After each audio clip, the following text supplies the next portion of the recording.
নমস্কার দর্শক বন্ধু, জয় জগন্নাথ। পবিত্র রজ পর্ব এবং রজ সংক্রান্তি উপলক্ষে আপন মানুষ অনেক অনেক শুভেচ্ছা ও শুভ অভিনন্দন। ওড়িশার প্রমুখ গণপর্ব রজ হর্ষ উল্লাসରେ পুরপল্লী এবং সহরাঞ্চଳରେ পাଳନ କରାଯାଉଛି। ଘରେ ଘରେ ପିଠାପଣା ଏବଂ ପିଲାମାନେ ଦୋଳି ଖେଳୁଛନ୍ତି, ତାସ ଖେଳୁଛନ୍ତି, ବିଭିନ୍ନ ପ୍ରକାର ଖେଳକୁଦ ପ୍ରତିଯୋଗିତା ମଧ୍ୟ ଗାଁ ଗଣ୍ଡାରେ ଲାଗି ରହିଛି।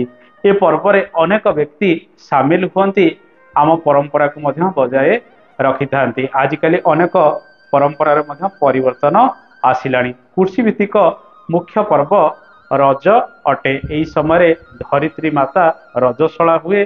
କୃଷିବାସର କାର୍ଯ୍ୟଗୁଡ଼ିକ ସ୍ଥଗିତ ମଧ୍ୟ ରହିଥାଏ। ଚାଷୀ ଭାଇ ହସ ଉଲ୍ଲାସରେ ଗାଁରେ ବିଭିନ୍ନ ମନୋରଞ୍ଜନ ମଧ୍ୟ କରିଥାଏ।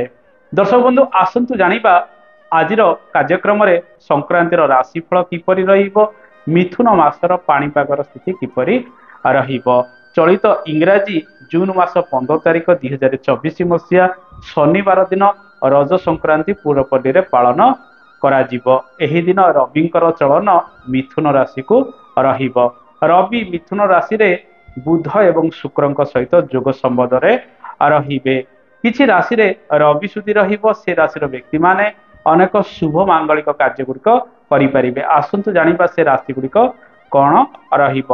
ମେଷ ରାଶି, ସିଂହ ରାଶି, କନ୍ୟା ରାଶି ଏବଂ ମକର ରାଶିରେ ରବି ସୁଧି ମାସ ସାରା ରହିବ।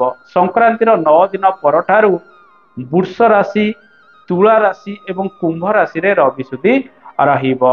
ଦର୍ଶକ ବନ୍ଧୁ, ଏହି ଦିନ ଯେହେତୁ ସଂକ୍ରାନ୍ତି ରହୁଛି, ଆପଣ ପ୍ରାତଃ ସ୍ନାନ କରିଦିଅନ୍ତୁ, ସୂର୍ଯ୍ୟ ଦେବଙ୍କର ଉପାସନା କରନ୍ତୁ, ଆଦିତ୍ୟ ହୃଦୟ ସ୍ତୋତ୍ରମ୍ ପାଠ କରନ୍ତୁ, ମହାପ୍ରଭୁଙ୍କ ପାଖରେ ବା ଶ୍ରୀହରି ବିଷ୍ଣୁଙ୍କ ପାଖରେ ଆପଣ ତୁଳସୀ ଅର୍ପଣ କରନ୍ତୁ। ଅନେକ ଶୁଭ ଫଳ ଗୁଡ଼ିକ ଆପଣଙ୍କ ଜୀବନରେ ପ୍ରାପ୍ତି ହବ। ଗ୍ରହ ବିପ୍ରମାନଙ୍କୁ ନିମନ୍ତ୍ରଣ କରି ସେମାନଙ୍କୁ ଭୋଜନ ଦେବେ ଏବଂ ଆପଣଙ୍କର ସକ୍ଷମ ଅନୁସାରେ ଗୁଡ଼, ଗହମ, ଲାଲ ବସ୍ତ୍ର ଇତ୍ୟାଦି ମଧ୍ୟ ଦାନ ଦେବେ।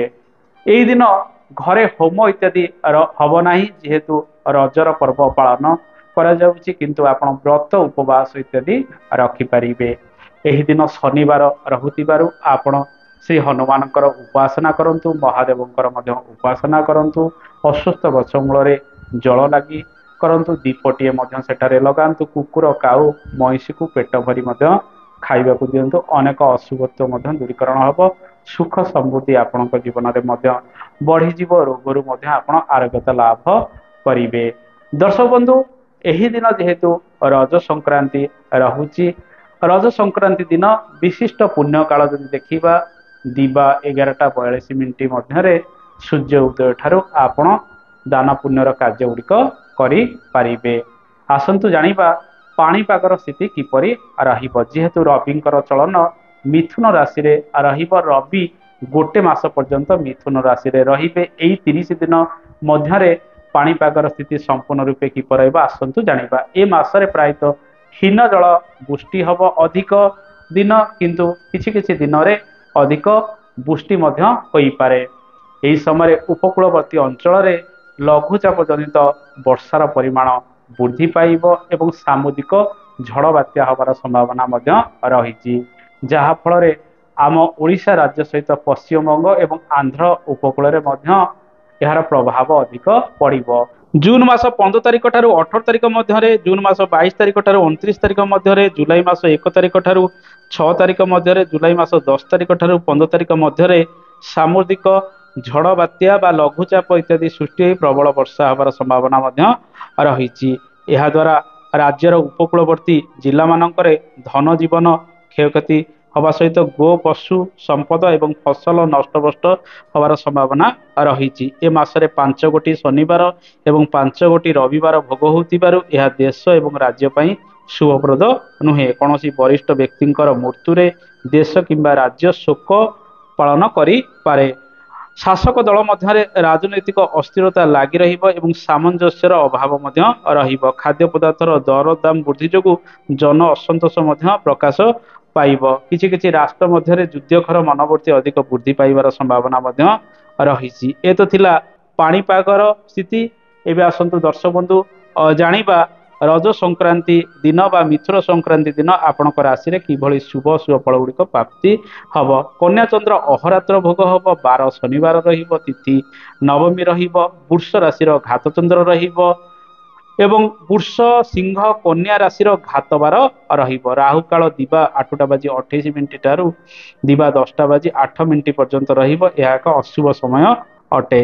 अमृत बेला देखिबा दिन 8टा बाजी 41 ठारू दिन 12टा बाजी 14 मिनिट मध्य रहिब। पुनः रात्र 9टा बाजी 17 मिनिट ठारू रात्र 10टा बाजी 44 मिनिट मध्य अमृत बेला रहिब। केउं राशि अधिक शुभ फल प्राप्ति हम से विषय आसतु जानिबा।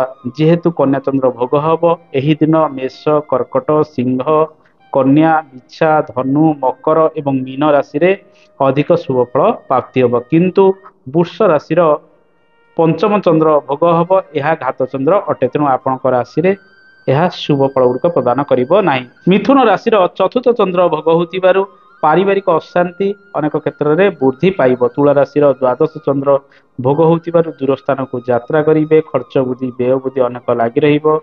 शरीर असुस्थ होई पारे। कौनसी जिनस पत्र मध्य हजि जिबार संभावना रही। कुंभ राशि अष्टम चंद्र भोग होतिबारु जानवाहन प्रति आपण सतर्कता अवलंबन करिवे। मानसिक अशांति प्राप्ति करिवे। शारीरिक पीड़ा प्राप्ति करि पारंती। कार्य क्षेत्र में विघ्न उपजी पारे एवं विलंब कार्य सिद्धि होबार संभावना मध्य रही। दर्शक बंधु ये तो थिला 12 राशि फलाफल। आशा करे कार्यक्रमटी भल लगी। कार्यक्रम संपर्क में मतामत देवे और जो राशि अशुभ फल गुड़िक प्राप्ति होपरोक्त उपाय गुड़िक आप नित्याନ୍ତ पक्षे करने आवश्यक। रहुछि। जय जगन्नाथ। धन्यवाद।